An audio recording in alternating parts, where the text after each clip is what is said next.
हम मीनू झा प्रणाम करै छी समस्त मिथिलावासीके। आइ हम एकटा कालीके गीत गाबऽ जा रहल छी होली पर। एहि गीतके रचनाकार आदरणीय श्री मणिकान्त झा जी छथिन, संग दऽ रहल श्रीमती ललिता झा। धन्यवाद। जय मिथिला, जय मैथिली। काले होले खेलथे देखियन बीच मसान,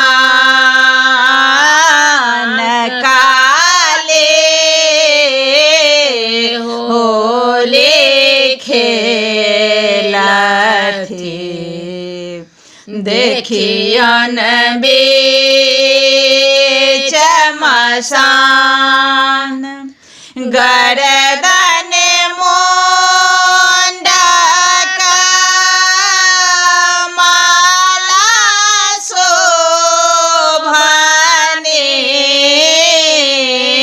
गरदन मुंडक माला शोभने, खापर सोनित पान, खापर सोनित पान, काले